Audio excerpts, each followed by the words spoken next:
morning, Talk family, and welcome back to Talk the Talk. My name is 𝐿𝐵𝐿𝐿, and I am your host for today. I'm so excited to introduce our guest for today. So get ready to meet an extraordinary woman who defies norms and dominates the world of Superbike Racing. Oh my gosh, I'm so excited about this one. Our guest today is not only a fearless competitor, but a trailblazer who has shattered barriers in the male-dominated sport of Superbike Racing. Her passion for speed and unwavering determination have propelled her to countless victories, establishing her as a role model for women everywhere beyond her achievements. She is an advocate for inclusivity and empowerment, using her platform to uplift others and to create opportunities. So join us as we delve into her incredible journey and gain insights from this remarkable woman. I also just want to add that we have included a category for women in motorsport in this year's Motoring Women of the Year Awards, and so she is a semi-finalist. So without further ado, let's welcome Nicole van Aswegen, and she is a Superbike Racing driver / ambassador / general manager for Women in Motoring Sport South Africa.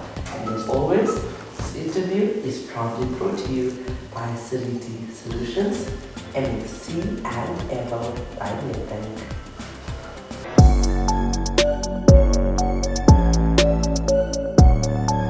Hi Nicole. Hello, how are you? I'm good, thank you, and thank you so much for utilizing this platform to inspire other young women to do what it is that you do. Oh my gosh, I'm so excited for this interview. It really is so thrilling. So where did your journey in racing start?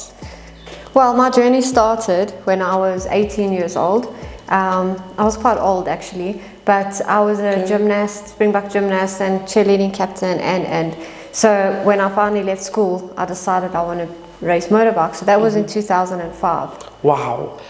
And what vehicle do you race with, or what bike do you race with? Sorry, I'm not familiar with motorsport. I'm learning as we go along with our viewers. So what is it that you race? That's fine. I'm currently sponsored by World of Carbon, powered by BMW. Oh, nice. South Africa. I'm actually on the RR, so it's a S1000 RR, 1000cc motorcycle. Oh, okay. And what got you interested in racing?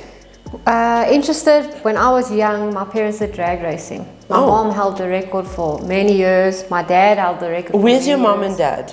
They live in Cape Town at the moment. Okay, so when I'm in Cape Town, I'm going to interview your mom. That's fine. Sorry that I'm not interested in your dad, but I am interested in interviewing your mom. So you're going to set that up for us, because there's no one like the older generation that can educate us better. That would be amazing. Thank you. I would love that. So, so they used to do drag racing, and I used to be on the fence shouting for my mom, shouting for my dad, changing their tires, believe it or not. They used to help me. And then I met a few people at school that rode superbikes, and I thought, no, I rather want to try this, two wheels. So what do you enjoy most about racing? Enjoy most is beating the boys. No, I'm joking. Yes. No, let's say that again, because I don't think that came out very clear. Say it articulately. You like most about racing is what? Beating the boys. Thank you. Yay. No, but to be honest with you, it's racing against guys is very, very tough. So that's one of my favorite parts, is when I cross the line ahead of a guy. Can I get invited for one of those race moments of yours? Because wow, am I going to make a noise for you, girlfriend? Yeah, you're honored. Please come and support us. I will, absolutely. And what goes through your mind before going out onto the track, especially, in terms of the adrenaline rush or the fear? Is there fear? I'd like to know.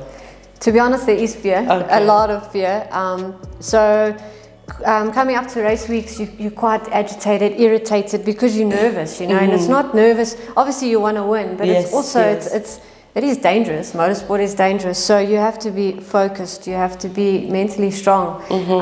And everything, your diet, everything affects it. So before going on track, I think you also think to yourself, what am I doing? What am I getting myself into? Does it still happen? Yeah. Wow. Yeah, even worse now, I think. Wow. So, but once the lights go off, you just concentrate. So what happens when you're on the track? On the track, nothing. I don't even think. I think I've heard myself like clear my throat once or twice racing on 10 laps. You don't hear anything. 10 laps? Yeah, we do 10 laps in a race, 10 to 12 laps.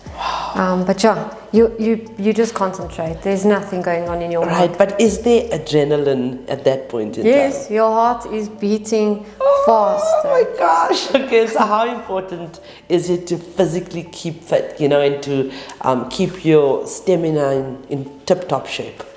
Very, very important. I've trained very, very hard, and especially because we race against men. Men are physically strong. They're mentally strong. That's it, physically. So, yeah. No, women are mentally, no, I'm just kidding. They're also mentally strong, but men are physically strong. That brings me to the next question. Yes. It's a scary question to ask, and I'm not sure if I want to hear the answer, because I personally have never been on a motorbike, ever. So the next question is going to, determine whether I'm going to allow you to, or allow myself to ask you to take me on your motorbike someday. Have you ever been in a crash? I've been in plenty of crashes. Plenty. Been sitting out, I've broken my foot, dislocated hips. It just goes on. Dislocated shoulders, broken hand.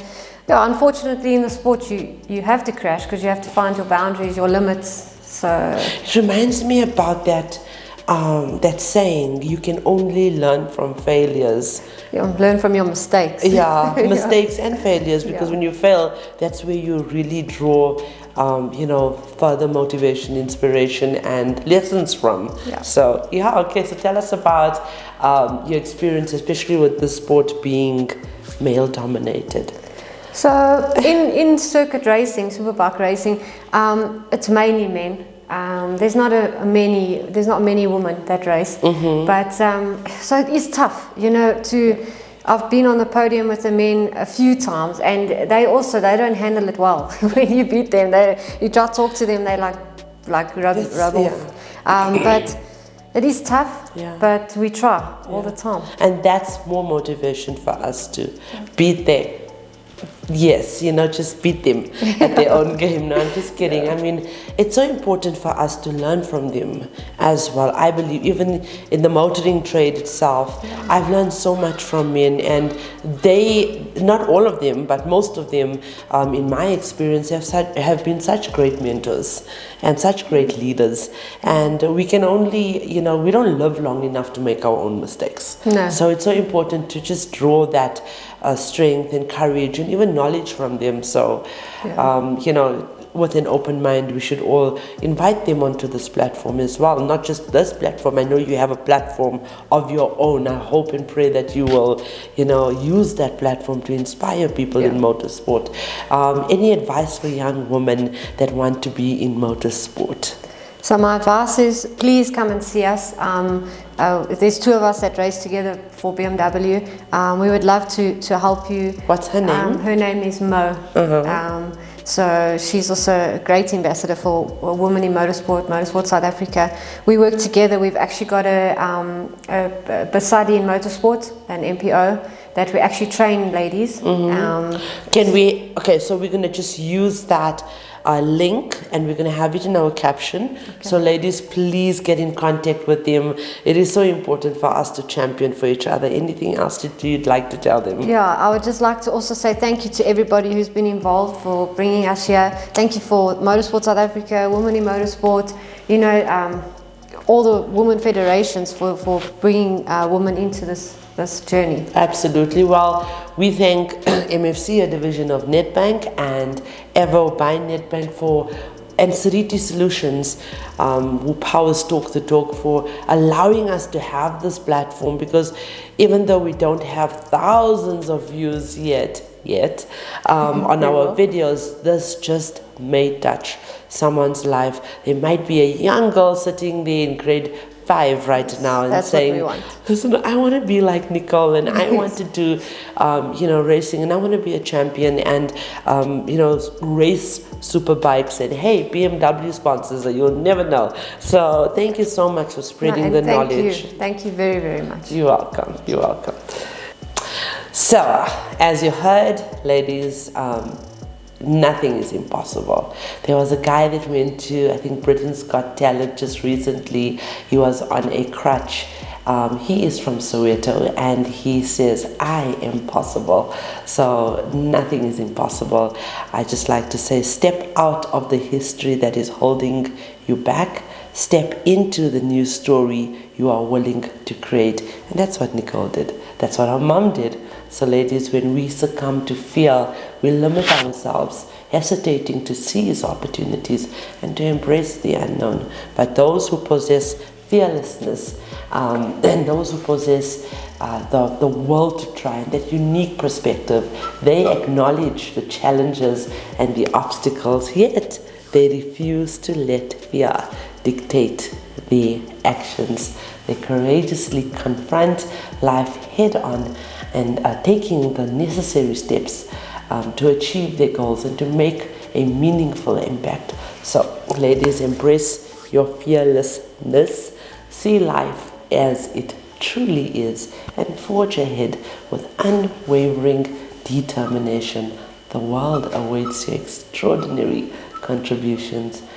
Fearful people, do little. Fearless people, see life as it is and do what is needed. And that is a quote from my guru, Satguru. With that, I would like to remind you that the question should never be, who's going to let me? It should always be, who's going to stop me?